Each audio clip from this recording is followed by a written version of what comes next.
London for the FACEIT Major, and our action continues now with another elimination game. TyLoo and FaZe. FaZe, a team that many considered to be top prospects for a deep run, have now found themselves on elimination's door. They're knocking, and TyLoo potentially to answer. It is going to be an intriguing affair, just one map, and that's where all the craziness has happened so far through the Challenger to the Legends stage, is where we find ourselves now. Legends joining me as well, Sean Gares and Chad Birchill.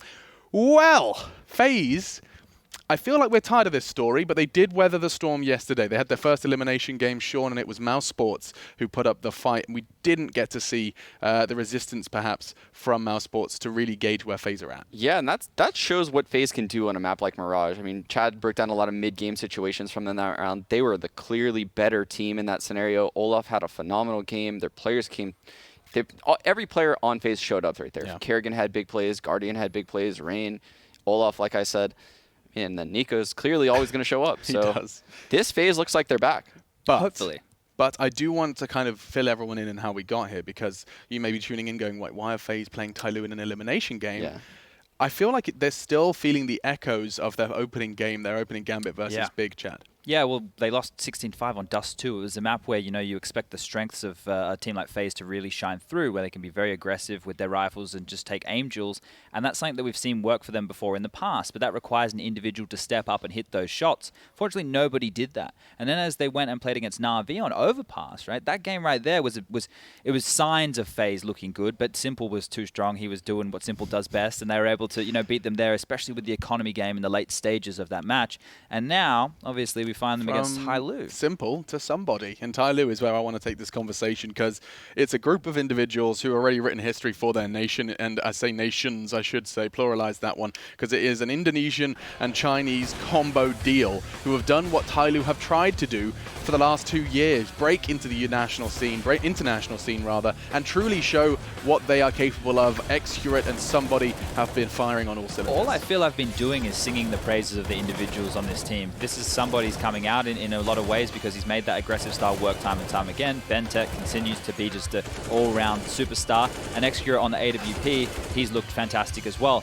But the issue for these guys is not about having the individual show up and hit the shots, because that's what they do best. It's about the communication in the mid-round and the fact that their map pool is so shallow. The fact that they can't play maps that are a little bit more strategic, like the overpasses, like the trains of the world. They're never going to be playing a nuke. So when you look at these guys right now, matched up against a FaZe who at one point, had 6 maps in the pool they were very proficient on, it's difficult to see how they can possibly take this victory. Yeah, when they're playing these stronger opponents, unfortunately, sometimes an overpass has to slip through the veto, a train has to, and we've seen them on these maps throughout Challenger and now the Legend stage, and they've yet to really put together a solid performance or even a win on these maps. Yesterday we saw somebody who's, has been TyLoo's saving grace, honestly, throughout this entire major run for them. He had 8 frags. And that could be due to the map. It could be due to the communication. We don't really know specifically. But yeah, we did see a lot of communication breakdowns yesterday, that's for sure. TyLoo have got themselves Inferno in, I think it's 3 instances now. And the last 2 times they played a map outside of Inferno, it did not go to plan. Overpass and, of course, Train. They did beat Spirit in the best of 3 on Overpass, but they had beaten Spirit on their map before, I think at a Star Ladder at some point. So for them, they were comfortable knowing that they could take them on that map. The biggest thing for me for these guys to look to do, and they didn't do it yesterday, is float nuke against a team who doesn't play nuke either. And that is the case for FaZe Clan. They don't play nuke. That's been their permaban ever since I think they had Chroman come as a stand-in. Oh, it's a fun conversation, but I'm not ready to have it yet. That requires an approach to veto I don't think we've seen once from TyLoo. But we're talking more about it when we get closer to the vetoes. First, though, focusing on FaZe, who have been insta-banning nuke for their entirety of an existence as a roster.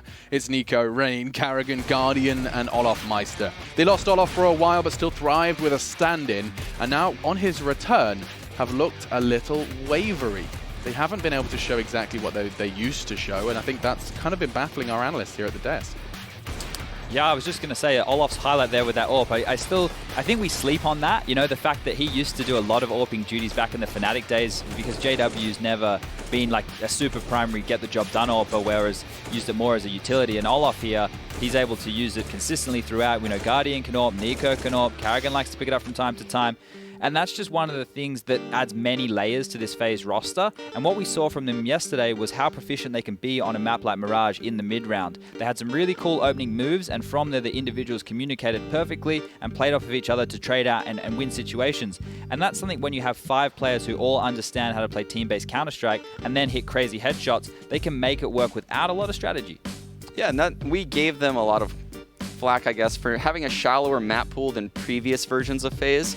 But that by no means it's a weak map pool when it comes to playing against tier 2 teams and teams that are less than, your Navis, your Astralises, teams that FaZe have struggled against recently. This, on the other hand, I mean, they can play Cash, they can play Dust 2, they can play Inferno and Mirage, and they can play pretty much all of the maps. But against some of the top teams, that's when they struggle. Yes, Karrigan struggles. I mean, he spoke in his interview, and it was really interesting insight, is that he was panicking in their games, in their calls, in their loss over on Overpass. And it seemed like yesterday he was rather tight-lipped, Chad. Yeah, and he didn't look himself. Now, God B, obviously, after their victory, said he has been trying to stay calm and he doesn't want to let his emotions out right now because he's not allowed himself to do so. Maybe Karrigan's doing the same thing, or maybe he's reached a mental breaking point where, the in-game leadership has finally taken its toll on him and he just doesn't feel like he can give any success, or maybe the team has lost faith in him. I'm not sure, but it's just theory crafting why he just looks so flat. I just heard TyLoo's war cry. It looks like FaZe are going to be gathering for their huddle as well. And we do have a huddle of head-to-head. It's brought to you by The Predator, which is in cinemas right now. Somebody versus Rain. These are two contrasting play styles here. Somebody is very sporadic and aggressive in his approach, whereas Rain obviously has that gear, but he's more so a player who makes calculated decisions. And he got painted with that Clutch Master title because of that train round, but he's more just a solid rock player who anchors bomb sites. So if you look at these two guys, they both can deliver something different within the game, but are hugely integral impact-wise if these teams want to pick up victories. Neither of these players can go missing if they want to continue here at the Major, and it is that time, Chad and Sean. I know you're both excited for it, suggesting that this game is almost entirely, if not by a majority, controlled and determined by the veto process. Yeah, like Chad said, TyLoo does not really have...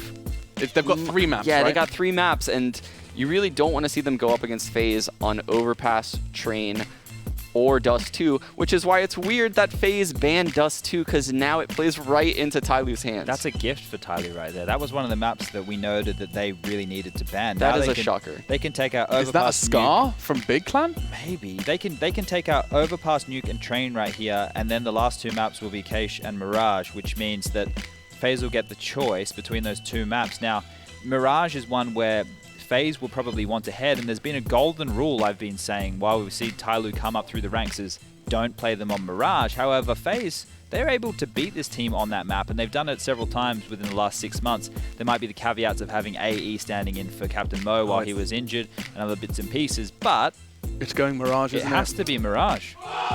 FaZe is okay with playing Cash, though. FaZe has been known to pick Cash a lot in best of 3 series. They did 16-1 mouse spot on it during Stockholm. Yeah, but the thing was that was mousespot's pick. It wasn't FaZe's choice. So with how proficiently they played in the mid rounds yesterday, if they can, there it is, it's Mirage. Okay. If they can get the rounds into those situations, they're going to have such an edge over TyLoo, whereas TyLoo needs to kind of lock you out instantly, or just hope that, they somehow have good communication and synergy on those retakes. TyLoo were going to be feeling good. If ever there was going to be a map where they felt like they could do everything within their power to survive in the Major, it's going to be the map that they have had the most success on. Inferno, yes, but that's only because people have been taking Mirage away from them. Yeah, and some people might say, oh, TyLoo's not going to be prepared. They're shocked as Mirage. This is a gift. They're happy that it's Mirage, even if they don't expect it.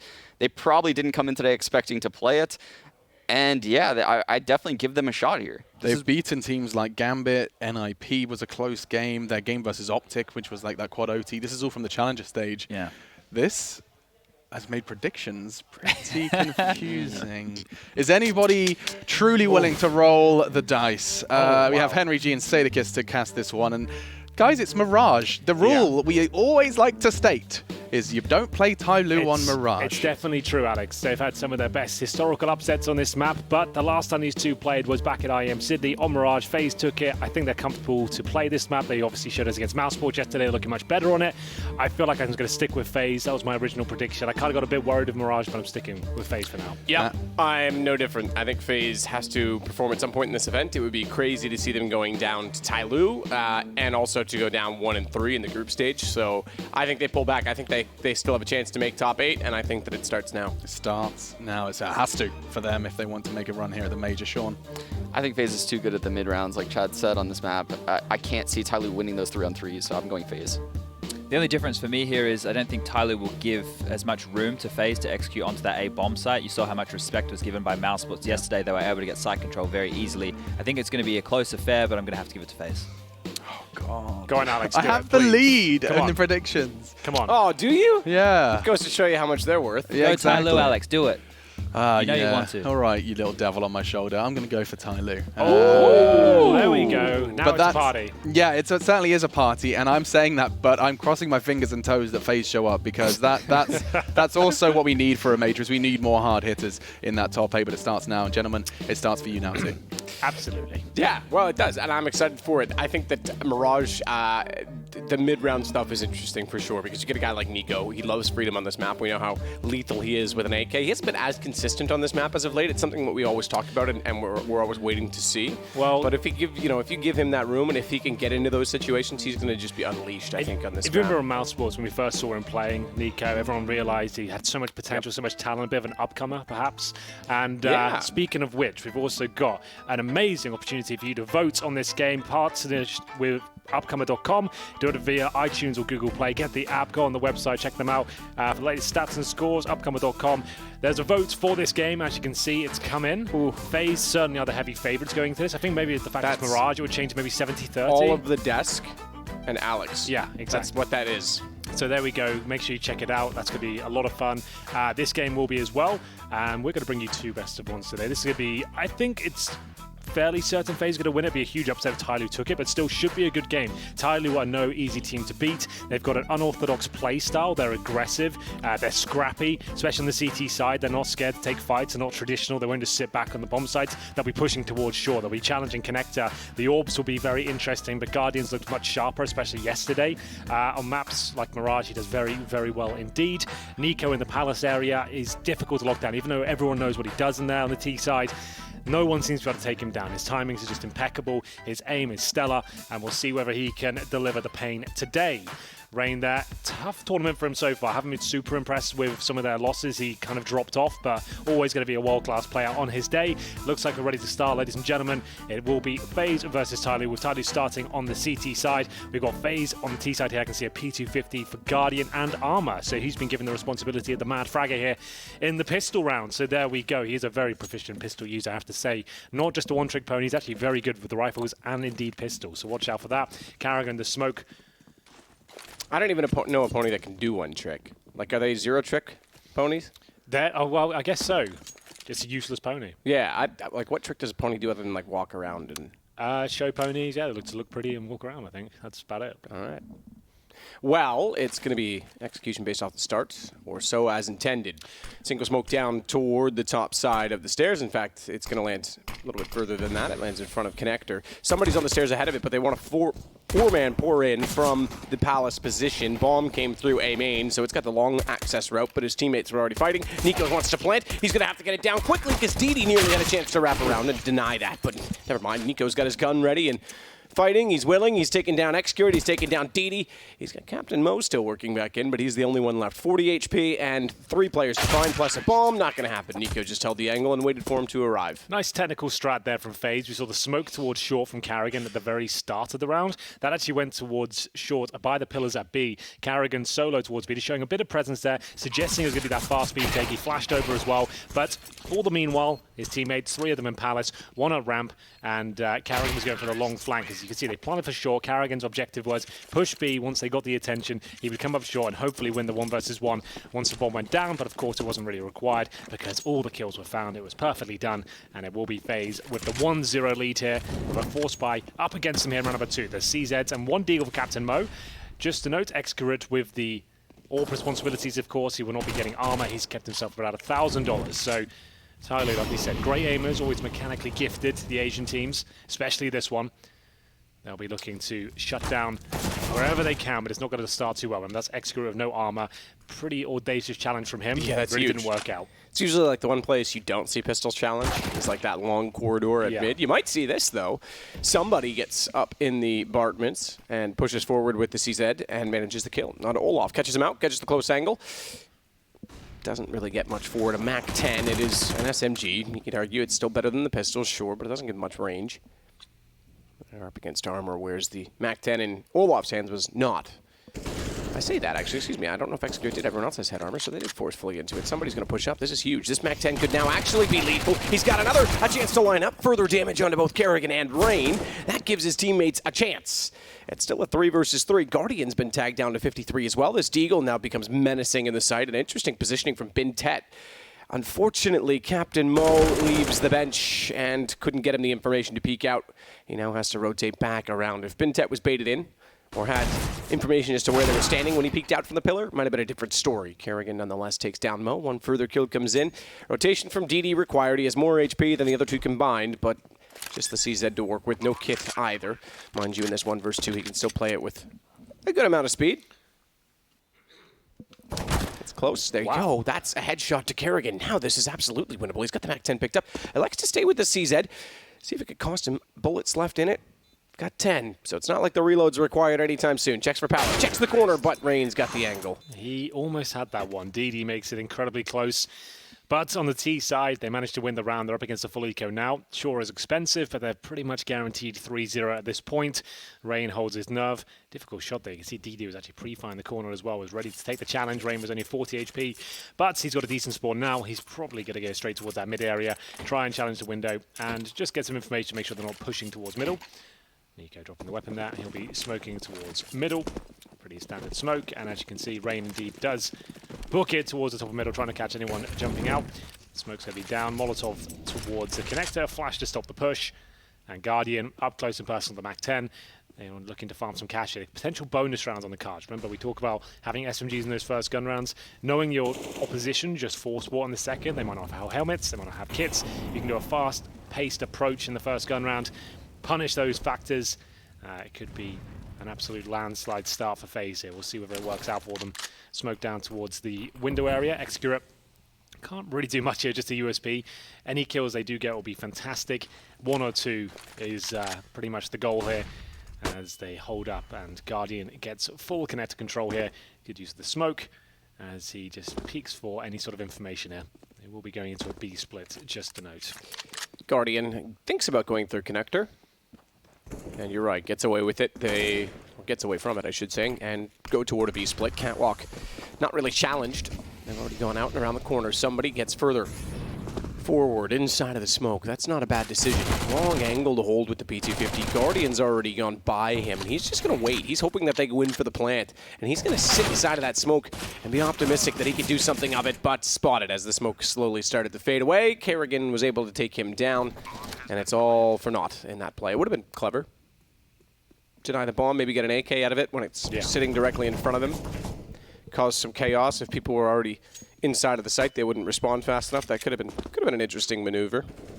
Well, they get 1 kill, maybe 2 here. Not quite. Olaf Meister will finish things off there. Pick himself up a P250 for his side weapon there, so not too bad. Remember, bonus round actually possible here. Nico could drop an AWP, so could Olaf actually, and keep their SMGs just to keep Guardians money healthy. We'll see if that comes through. No one's done it yet. Nico waiting for the call. He hasn't purchased any grenades. They're waiting to see who is going to drop it. Timeout from FaZe. I guess that's exactly why. They just want to work out, okay, who's got the money here? Nico, do we need you to have grenades? Olaf bought every grenade possible so he can no longer drop the AWP. So Nico now just deliberating with Kerrigan to work out what Guardian will be given here and what approach you want to take. It's a big game. FaZe shouldn't be at this side of the equation. 1 map away from being knocked out. And the AWP will be dropped. That's by Nico. So Nico now has MAC-10, no grenades. Remember, though, like we said, there are a possibility of no helmets in. As you can see on the graphic there, currently, 4 players without helmets, one of which is Excura without armor in general. So that MAC-10 and UMP combo becomes very, very powerful. And Guardian's AWP comes out perfectly, actually. The fact that the CTs have an AWP as well should bode very well. What's the approach from them? I expect something execution-based quite fast. And they are sending 4 players towards A, so that does work out right now. And so we've got 1 player towards middle. It's normally Carrigan, who's on the other side of the map. And all 5 head towards A. So execution-based, get that bomb down, and then punish the fact they don't have helmets because you can get up close and personal with those MAC-10s. Let alone helmets. DD's got one, but Excurate is entirely glass cannon. DD, speaking of, he plays under Shadow. He's got 2. Make it 1.5. He gets the assist. Excurate manages to get the AWP shot to land on a Rain. Olaf gets one back, but that AWP is still there, still towards CT. It's got problems now, though. It's lost its teammate underneath the Shadow. Got aggressive. Excurate tried to pull back for it, but not ready for Kerrigan to be positioned at Sandwich. It has overstepped the mark. Brings the advantage back to FaZe. It looked very good at the start of that with DD's positioning. We've got all as always, this is the mid-round stuff they talked about, the 3-on-3 situations. As soon as they come level, this is where they said on the desk, FaZe starts to run away with it. That's a good point. The mid-round decision-making is excellent. I was just going to point out, All of Mice has gone towards the B site as this is all going on. So the fact that they've got this huge advantage, All of Mice now has B under control. Bente has lost track of the entire situation. He's not sure where they're heading towards. Olaf's already in kitchen, so he's got that locked down. The rotations now going to be very difficult for Bente because if all of there my is one. Yeah, exactly, right? And this is exactly what I wanted to see. A nice execution, trade out the kill. It's got a bit dicey at the start. They lost the first couple of frags, but they slowed it right down, communicated, and used their aim, and punished with the UMP. Carrigan gets 2 kills there. And now Bente, no kit, 1 smoke, pretty much has to save here. Can't really justify going for this. So FaZe pull it back. Looked like they wouldn't. Kerrigan's kill at Sandwich as well to take out the AWP. If he'd gone down there, we might have had a very different situation. Sure, they could have slowed it down and still fallen back. But the AWP would have been up. They would have been able to anchor the A site, been able to catch the rotation more effectively toward B. It's all a matter of what-ifs in Counter-Strike sometimes. There's usually 1 or 2 kills, tops, that define a round, that hinge everything. So FaZe go up 4-0. TyLoo still looking to get on the board and won't have much money to work with. They'll have the M4 carried over from Bintet. Just barely. Nearly got that taken away as well, but he catches Kerrigan running up toward him. Well, there we go. Great start for FaZe here. The favourites now at 4-0. There's Carrigan getting it done with the UMP. Spamming down DD. All of Mice had already done a bit of damage there as well. Guardian pretty much sealing the deal there with the kill towards somebody. It was actually beneficial the Guardian went down in the previous round. That might sound strange to say, but he had the MAC-10 before. He dies, gets dropped the AWP, and gets some very influential picks. So there we go, another Rico with a saved weapon for TyLoo. That's in the hands of Bente, the star player of TyLoo. A lot of conversation about his future. People are speculating whether he could do well in a European team or an international team, for example. Definitely got the talent to do so. And he's going to have that in buckets and spades here if he's going to have any chance of winning this round. 1-4 up against a fully equipped FaZe. And Guardian watching short. Here's somebody with the CZ. Carrigan, nice defensive position, watching for that push, but could be caught out, I guess. Somebody holding a nice little angle. Remember, there's no trade potential for Carrigan here, but it looks like he's got the timing spot on. He's going to catch him. Not quite in the back now, in towards the cubby. So there is a slight chance here with the positioning of TyLoo. If they can pick up another AK, that's then 2 rifles.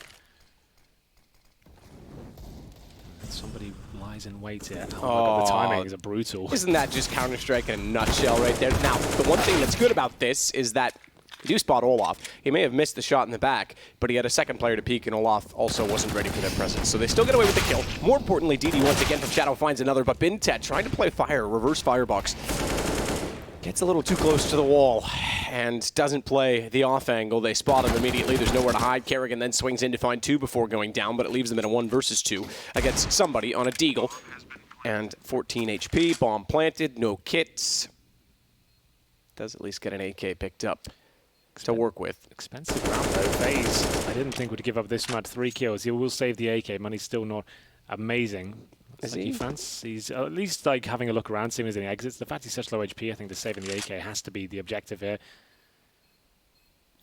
Because now he's not going to get away from the bomb if he commits to this.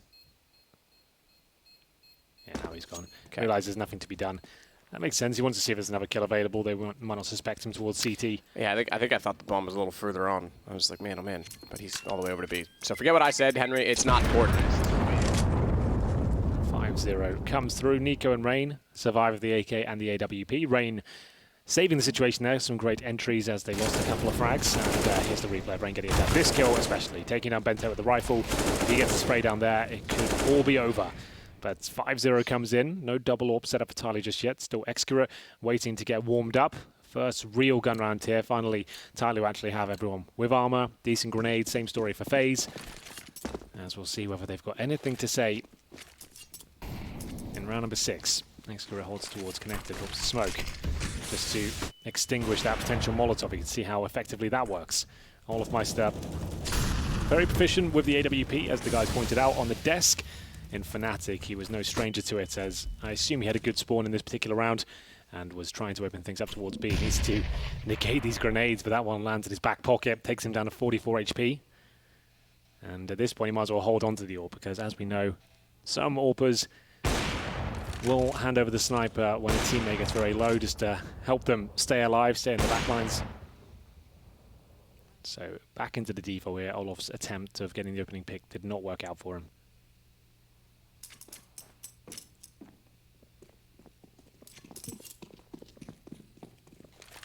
Didn't indeed. I expected to see that op transferred sooner to Guardian's hands.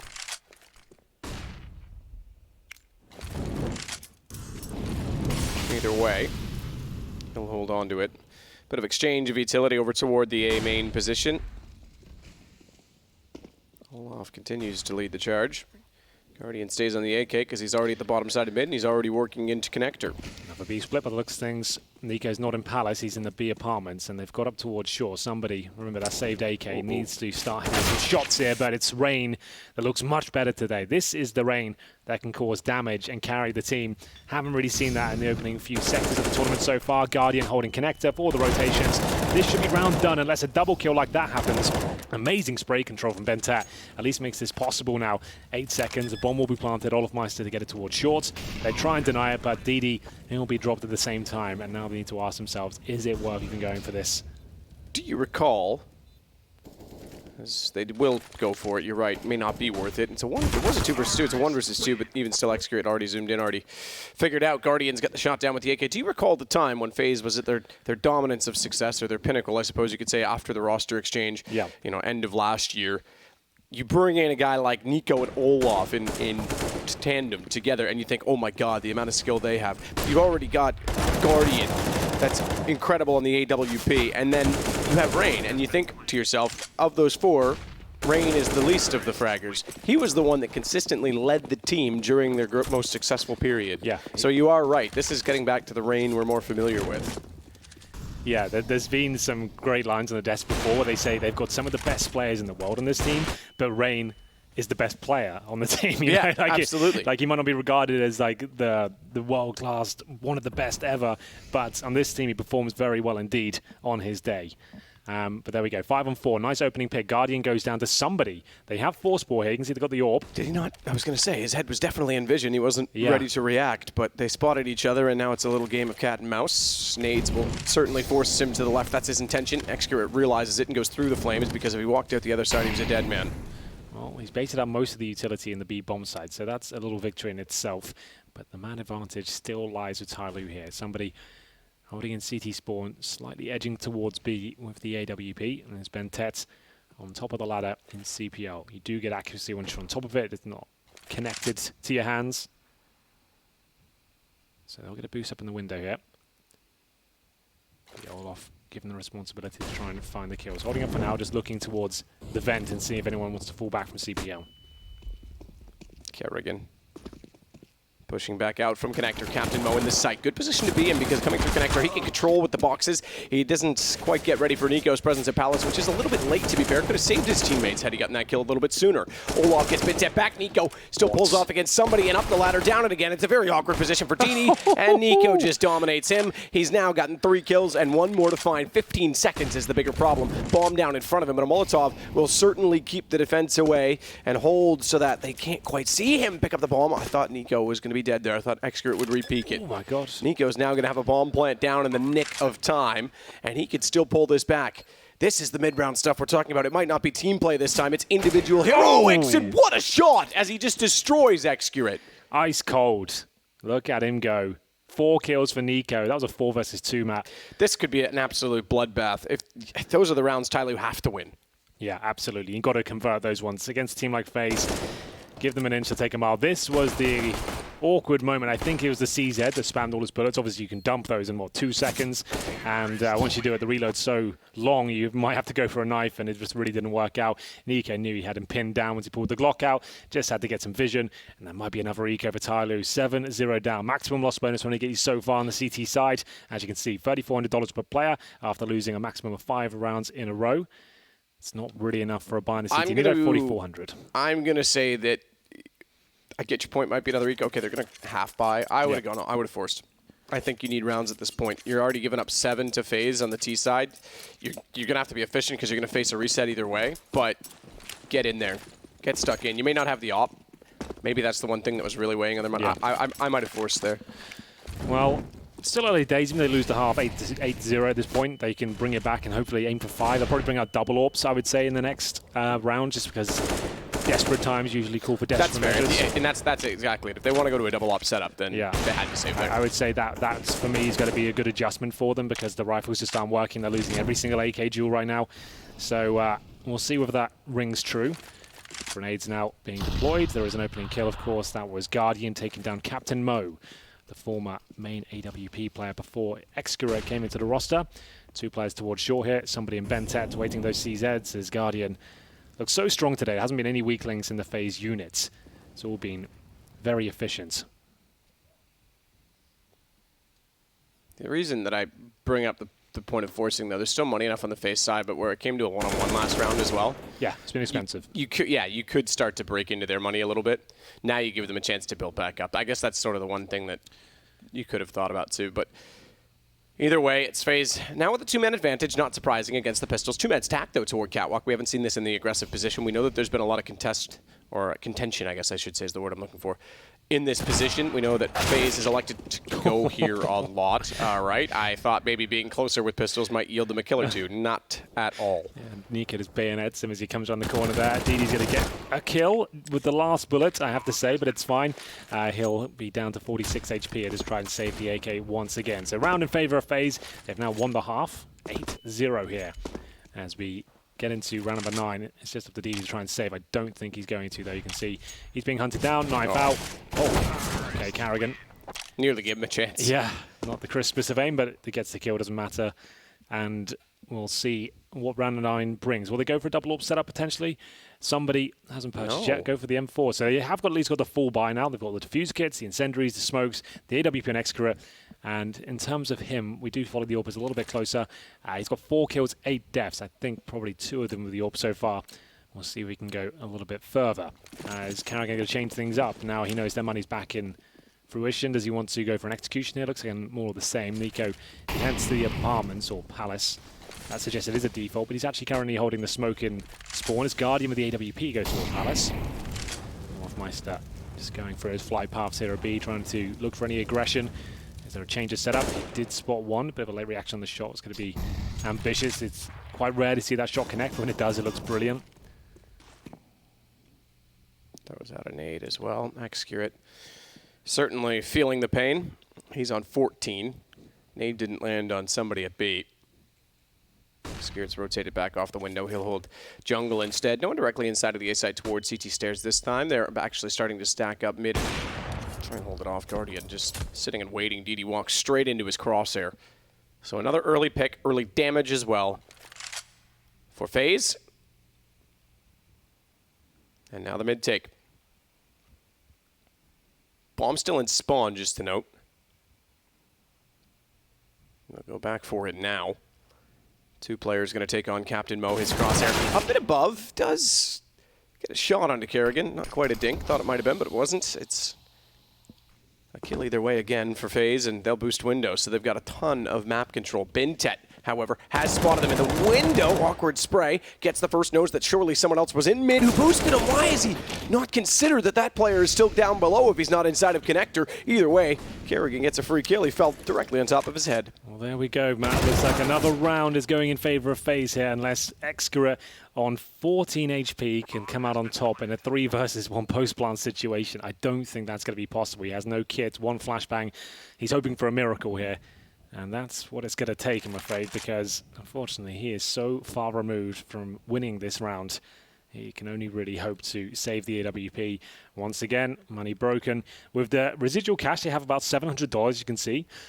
They can actually buy up, especially with the saved orb, if that happens.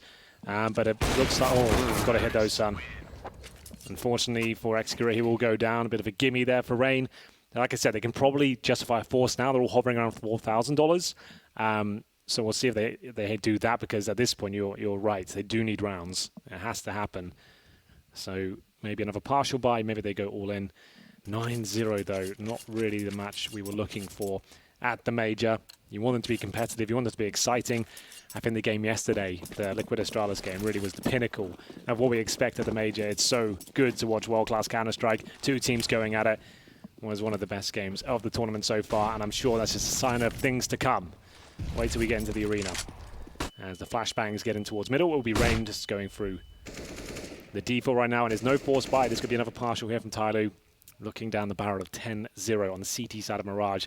Pretty much a death sentence when FaZe are playing like this. It's not like they've been relying on one individual. It's been a great team effort. They've won some clutches, but you always got to expect that with FaZe. They've got that potential. That's why they've got this team as Guardian. And already misses out on the shot I was talking about earlier. If he hits it, especially the headshot, the orbit, it's glorious. That's not bad either, though, as he takes down somebody right through the edge of the windowsill. And that's the opening pick they're looking for, and probably be the cue to make their way towards the B site. Rain will take out ladder. Bintets this time at the corner. They're trying everything at catwalk. Different angle yet again. This one's not bad because it can yield a headshot exactly like that. Nearly got 2, but they double peek. 1 high, 1 low. Captain Mo! He just nailed 2.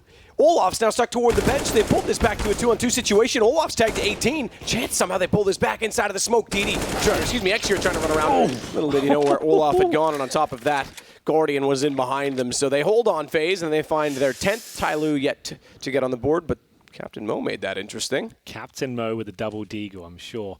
We'll be able to have a look at that. The Guardian, they open things up. Here it comes. Some shot. They were not considering that. 2 fantastic shots, and gutting. That's not the situation that brings them around. Double orb set up now, Matt. So here it comes. This is what I explained earlier. When things get so bad, you normally bring this out just to kind of mix things up and have a turret on either side and hope the players get a little bit too carried away, and that will happen. They start to lose focus somewhat and start to take very aggressive peaks and feel like they've got this in the bag. Then they run into your secondary orb, which could have been then, but he drops off somebody.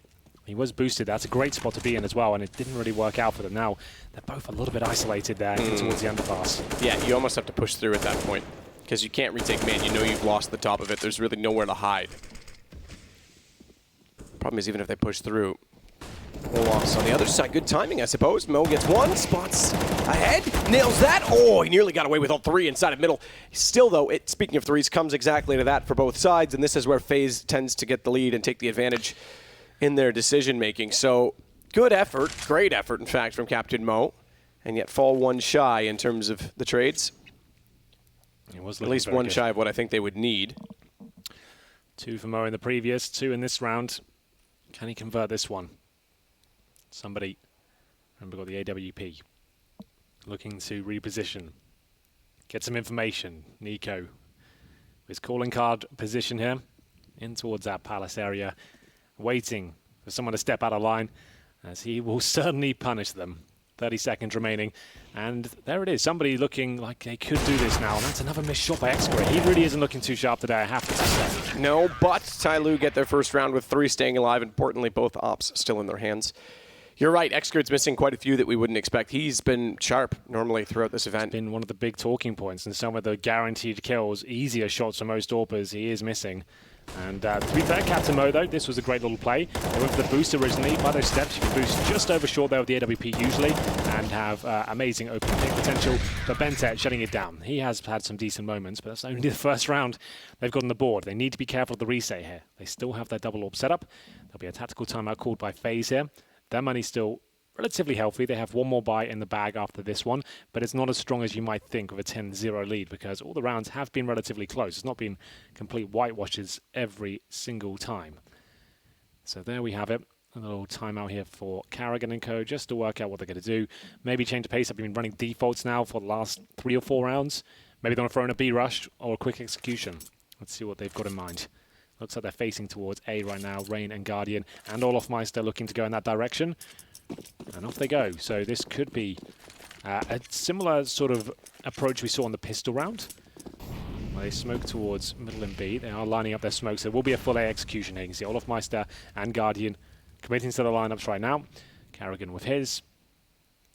And this will be them just changing things up. Carrigan's got the bomb, though. Look how far away he is. Could suggest that they're going to see how it goes and maybe fall back. We'll see which way they're inclined. So they will commit at this point. 5 players now ready to go, 4 of which are at the ramp. Nico in the palace, and in they go. In they go. DD, again, has been effective from this position. He's normally yielded at least 1, sometimes 2. This time it's only 1. Kerrigan jumps back in and gets him down. Mo, but not stuck against the wall this time, can control the peak. That's better for Firebox as he swings out, knows there's one above and sprays through to get down Nico. Not much ammo left, but Guardian's on an AWP still with 1.5 seconds to repeat that shot. Ooh. He gets bolted and ready. It's Bentet in the one-on-one that pulls it back. TyLoo, back-to-back rounds. That's not bad at all. Decent A-hold. An op grab, thankfully, just toward the end of that. Yes, indeed. Well, there we go. And it's Captain Mo who's keeping the dream alive here, finding 2 frags pretty much every single round. Holds up the position. They didn't account for it. Down on the bomb side, Nico gets 2 from Palace, but it wasn't quite enough. Bentet, aggressive towards Guardian, challenges him before he can really get comfortable with the 1v1. Takes him down. But like I said, 1 more buy available here for FaZe. Can they reset TyLoo? Definitely got the potential to do so. 1 round victory here would pretty much guarantee a 13-2. With the money being completely destroyed. So a tactical timeout this time by FaZe again. They have 1 remaining. It's good to see. It's a big game for them. Sure, they might be winning and looking very comfortable, but still, you allow a 10-5 to sneak in. They win the pistol in the second half. This could fall apart, and FaZe have been known to give away massive leads before, recently as well. So never think it's a foregone conclusion. They can always bounce back, TyLoo. Definitely capable of doing it. We've seen how good they are at the fragging, and it's just been lucky in the final few moments of each round. Somebody gets himself up towards short, looking to play up close with the UMP here. Actually could do a great job. Sits in the smoke, and the T actually goes past him. He's going to be aware of... Oh, Rain gets 1, though. I was going to say he's aware that he's gone through, so if Rain doesn't get a kill, he could do something with it. Unfortunately, Extra gets the kill back. That gives him very little to work with, other than the fact that they lost a teammate, and they'll do that again toward Bentet. Excurit now has to rotate. Man advantage for FaZe. And the B-side's open, and it's another miss for Excurit. He really isn't hitting the shots. That's a difficult one. I'm not saying that's easy, but... It's a quick... you're right, but it's another miss. But he's considered one of the better snipers from his region, and that's round impacting there. If he doesn't hit that shot, which he was ready for as well, it's always going to be problematic. It's not like Guardian outreacted him. That's just a clean miss from Excurit there. So, that is the reset. The all-point be saved. You see Bentet's got 4K. DD saves the M4. He can drop a UMP. Maybe that would be about as good as he can get. Bentet can buy an M4, and they'll have to force out these last few rounds. That's if he survives, though. If he doesn't, they're in a lot of trouble. Nico down, and he will survive as a result of that. There's no one else near enough. Could actually go get the AK. He doesn't know that there's no one else there, and obviously doesn't want to extend, but as we see it, he could, but he'll keep the M4. Smarter decision, ultimately. Bentet grabs an op this time. Now, he had the money to do so. His spawn's not anything special, but he's going to keep that. So they're going to go op, M4, CZ, okay, and a third CZ. So somebody's bought one. I was going to say they had USB still. I thought maybe he's going to get some utility, but he's got the head armor to go with it. Only 1 smoke, or 2 smokes left, excuse me. On the CT side, no kits.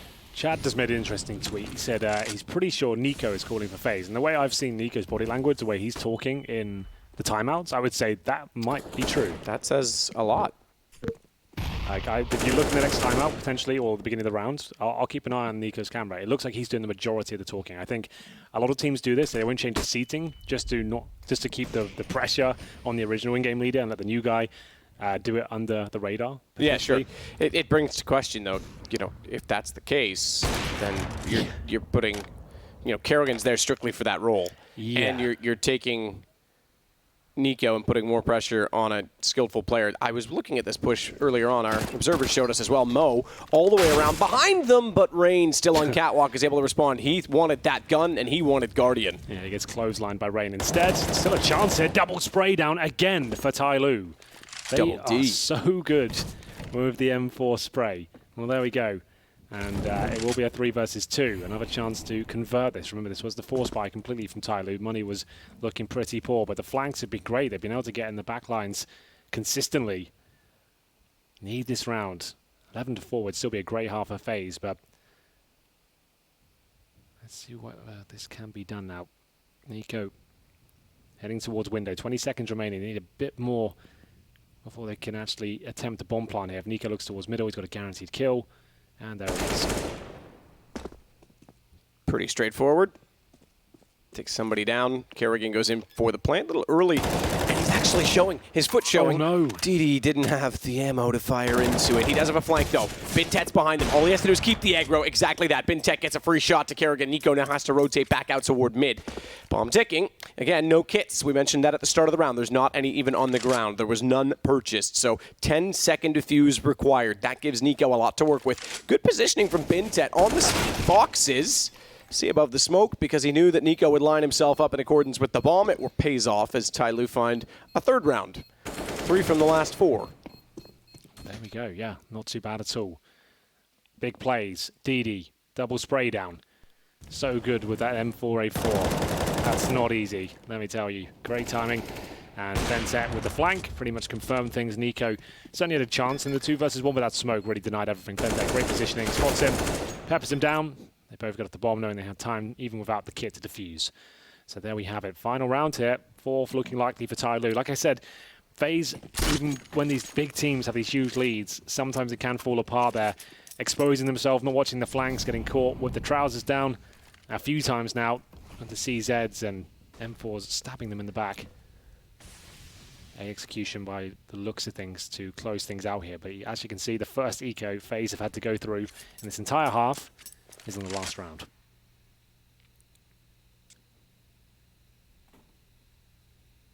I say eco, just under a equipped round. So DD at Shadow once more. Olaf knows that they've been playing that firebox position, goes for it, but he's not ready. Somebody still takes him down. Rain wanted to walk through next. He got the response, but DD able to trade it with his positioning. Mo's got Nico, so they have the advantage despite the kills coming in return from FaZe. It's just Guardian and Kerrigan. Through the smoke, Guardian does manage to pick up a Galil. Well, here we go. Captain Mo, great positioning here, playing in front of CT spawn. Spots one fading away, so now they can rotate a player back towards B. That should signal both of them to fall back to B, to be honest. And indeed it will. Captain Mo can hold there comfortably. Now has the AK-47. Kerrigan only at the CZ. Guardian, Galil, I don't think they've got much of a chance here. But we'll see what they can do. Guardian will have to go first with the rifle, albeit the lesser of the two. 25 seconds. They really are running out of time here. Wants to play, make some noise, flash in, flash is useless. X-Grid going to get at least one here. That will be round. Kerrigan will just be padding stats at this point, I would say, but we'll see whether he can pull this one off. Great shot there. X-Grid had a rough half, but nice little round to pick up his confidence moving forward. He finishes on 8 and 13. So 4 in a row. Well, 4 out of 5, I should say, towards the end. They get the last 2. X-Grid, nice angle here, plays it well, stays alive. This is a nice little no scope to close it out. And that's not impossible now. It was looking very, very bleak for the Asian squad. But now they've at least got a platform. Like I said 10-5 when the pistol, you got a chance. 11-4, same thing really. We've seen some horrible comebacks and some glorious ones as well, whichever way you look at it. Yesterday, Astralis going down 13-2 in the first half and coming back to overtime, albeit losing, but still, all you have to do is win the pistol, grind out the rounds. We know TyLoo can play Mirage very well indeed. Normally their CT side we talk about more. Didn't really see Too many aggressive and innovative plays, but what are they going to bring to round number 1 of the second half? They've got 2 smokes, 3 flashbangs. Looks like A execution with a focus towards Palace. 3 players there. They'll probably smoke spawn towards connector, flash out, and try and get the bomb down as quickly as possible while punishing any close range players. Shot from Rain. Olaf again. Swings out. Perfect positioning from these pistols, and that is just a clean kill and sweep. They lost 1 player, fair enough, Olaf, but from FaZe. That was a very fast round. Minute 32 still on the clock. Yeah, that was actually a very standard pistol round. We've seen that many times. There's smoke towards the steps, and one just in front of that covering jungle as well. Flashes over. You can see the setup is just absolutely sublime for FaZe. Running past Olaf Meister, who was positioned on the balcony.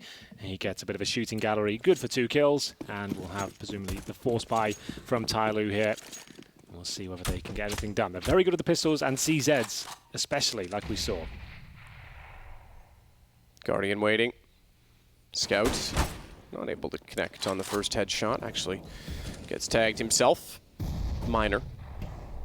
But he'll fall back. Now wants to check, make sure no one's coming out from the underpass.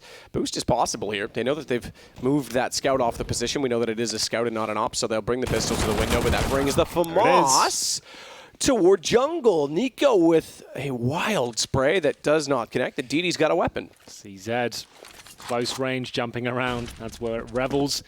And now they have the man advantage. Boosting a player quickly, knowing his Guardian only had the scout. Rain will be given the sniper, considering he's low HP. We discussed that earlier. So he'll hold like a turret at CT spawn. And Guardian will be given the M4, who's got 71 HP. A chance here for TyLoo. But Guardian, like I said, still very good with the rifles, as he demonstrates his aim there. Takes down DD. Smoke down for Carrigan. And he's got players in front of them. Takes down Captain Mo, no problem. Spots a second, they're going to have to jump on him now. They're probably going to take down Carrigan here, but not quite. He holds strong. Should be able to guarantee the round at this point. They're long rotations. They need to get the bomb planted if possible. And Tet with the Desert Eagle. Always going to be dangerous. Rain takes out somebody crossing over, and Olaf swings back around, so they lose 2. It started off rather awkwardly with the Nico kill at jungle, given that they were so far forward, but could not get to the site. 13 now for FaZe with 3 to go. Remember, this is an elimination match. Indeed. Both of these teams 1 and 2 right now, looking for 2 and 2. Coming up next as well, we've got major winners, former major winners on either side, one of which the defending champion. Cloud9 plays G2. That also an elimination match. That should be a good game, actually. I feel like Cloud9 will show up today. Well, we heard it here first. I feel like that's going to be fun. Hot off the presses. Decent nade. Not quite, though, is it? Thought it was going to do more damage than that based on the camera angle, but it really didn't. However, Olaf still has good position. He's overwhelmed and outnumbered. Oh, I was watching that underpass position. Great response from Nico to turn around. Gets away with it and gets 3 kills overall, because that could have caused complication. Got a bit dicey, but Nico manages to stop the hemorrhage. As we get into round number 19 here, it's the first gun round of the second half of TyLoo. Can't really afford to make any mistakes. Has to be a perfect game. AKs across the board, no money for the AWP. They have got the smokes, the flashbangs, and do they want to go for the default at the start? I'd say that's probably likely. You can only really go for the execution off the bat when you have the momentum. They are going to be lining up smokes. Somebody in Bentet heading towards the A side of the map. Warps out for Guardian. Carrigan sticks on the MP7. Guardian's then patrolling the A ramp. Nico. With a nade at the ready.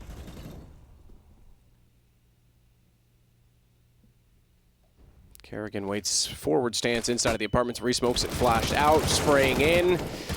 Asian invasion runs around the corner, and down goes Carrigan. 3 players running and overwhelming him as Olaf in by the wall.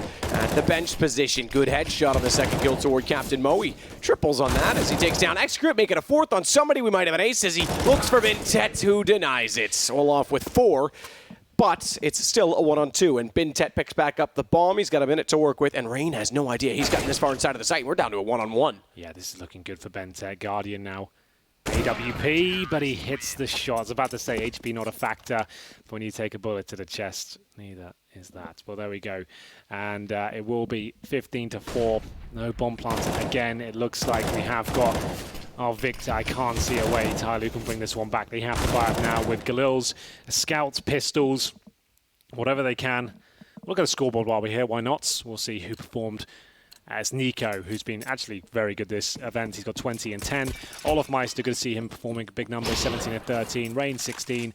Guardian, 18. Carrigan, 12. At the very top, Bentet, shout out to him. He has played phenomenally for the last few months for TyLoo. He's 15 and 14. DD, 13 and 17. Captain Mo, 13 as well. So this is Exeter is still on 8 somebody. kills. And somebody, They yes, said that's on the right. desk, somebody is a player that normally has been remarkable for them. He didn't get going yesterday. He's not again today. Guardian takes down Captain Mo. Could be the last round for TyLoo in London. Certainly looks that way as Nico takes out DD as well. Guardian still waiting with the smoke. Can't fire now. His teammate's there. Waits for him to get just past the crosshair, but couldn't hit the corner shot. Smoke down. Olaf, though, great positioning. Somebody, if he pushes through, which he might do. They pass each other. Olaf saw his arm. He's going to let him go. He wants trigger discipline. He wants more than just the one. He'll call it. He's on catwalk, gets the lineup, gets the shot. Doesn't know that accurate. Execute, excuse me, is still behind him. But this is the last player for TyLoo. He's on a scout. He's got a tag that really is just a warning shot. Does eventually get it down 1 versus 3. And I think TyLoo's come to an end in this event. They will bow out in London 1 and 3. They fall to FaZe, who bring themselves finally back to level footing at 2 and 2. Remember, they started 0 and 2 in this event. Still some fire in the bellies of FaZe. It seems a disappointing start in the tournament, but all you have to do is get through this section. It doesn't really matter how badly it goes. As long as you make it to the playoffs, that's all that really counts. And it looks like they're picking themselves up now. Much better performance, looking like everyone's fragging maximum capacity. Really enjoyed Rain's entries, especially looked very, very sharp, and that's what you need to see. He definitely had some down games in the opening sector, especially against Big. He looked like he was non-existent, so great to see him back firing on all cylinders. Commiserations to TyLoo. It's been a great year for them, finally realizing that world-class form they've always had the potential to see, I would say, but finally looking like they're dangerous, and it's no embarrassment to lose to FaZe when they're playing like that. There's not really much you can do when Nico's just running around killing absolutely everyone. Yeah, and it's good to see Nico have another good Mirage game. For TyLoo, look, they kind of, I wouldn't say overachieved because we've come to expect them sort of being in this sort of upset potential, but a lot of people said they weren't even going to make it through the challenger stage. Coming into this, they had a crack at it. They picked up a win in the Legends portion, the top 16 of the event, but overall it's still not there for me. And Execute, you kind of pointed on it, it was really inaccurate today. He really was. Well, that's all from us for this particular game. We've now got Parla, who's down with, I'm sure, very happy victors on the show floor. Sorry, Olaf, could you say that again live to the audience out there, what you just told me? I'm sick. Don't let me be, bro. You said you're boycotting the media? No, I'm not. All right, in which case, I'll try to talk to Rain as per usual. FaZe are running away from me. It seems your team have left you once again on your own to chat. Are you comfortable? Are you okay? Yeah, I'm good, I'm good. Good. Congratulations. TyLoo are an opponent you've always convincingly beaten. It seems that's happened again here. Was it a case of the same medicine being dealt to them? Yeah, I think so. I don't know. We had a good read on the game. We had some nice calls that won us the game, definitely. And talking about calls, it's sounding like Nico might be leading that at the moment. Is that true, firstly? No. It's still like, I don't know. We're trying something new.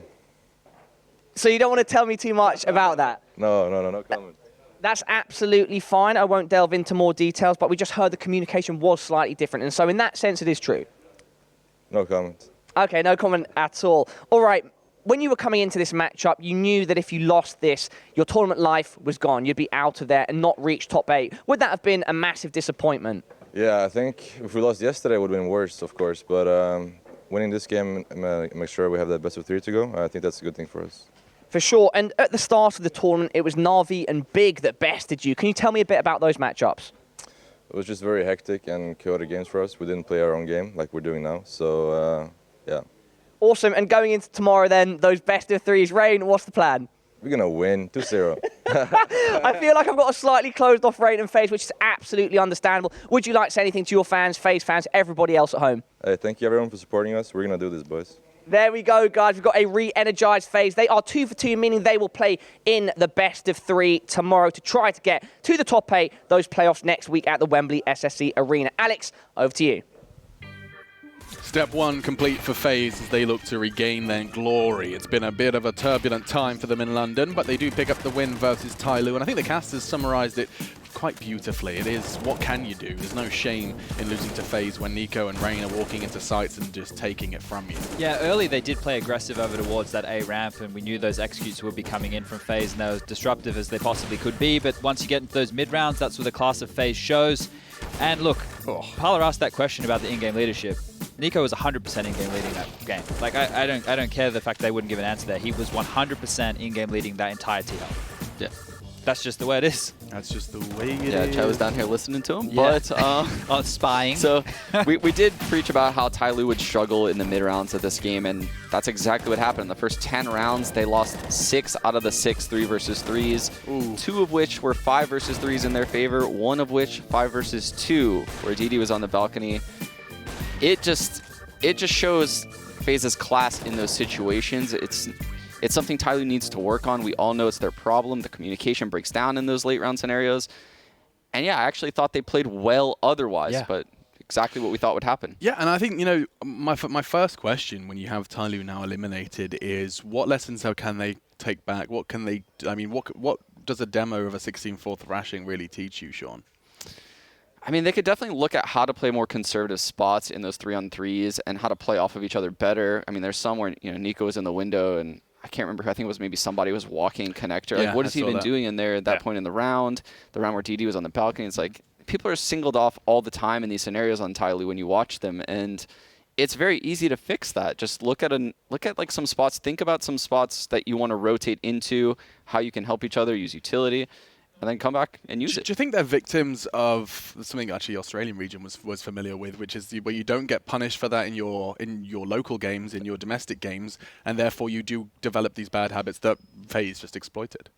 I definitely think that's the case. Yeah, I mean, that happened for North Americans for the longest time, right? Only the teams that boot camped in Europe were the teams that were getting punished for doing things like that. They fixed those things, and they would attend tournaments and they would do well there. Well, let's look at, you know, why TyLoo can do good against certain teams and not against others, is the fact that TyLoo's style is very disruptive. If you're an execute-heavy team and you're losing a player early, even if it's a one-on-one trade and you have a 4v4, that's going to favor TyLoo because they don't want you to be able to do all of your set pieces. And then when you do have these post-plant situations or these mid-rounds where the bomb is down, there has to be, like, look at the communication in a big way. Sure, they can learn how to play off each other better, but this is meant to be the map that they're deepest on in terms of understanding, and they still only manage 4 rounds. So FaZe are just really good when you're flustered. If you're going to offer yourself up in duel, they're happy to take it 10 times out of 10. And they did. FaZe will be playing a best of 3 tomorrow to get themselves to that top 8, and I'm thoroughly looking forward to seeing who their opponent may be.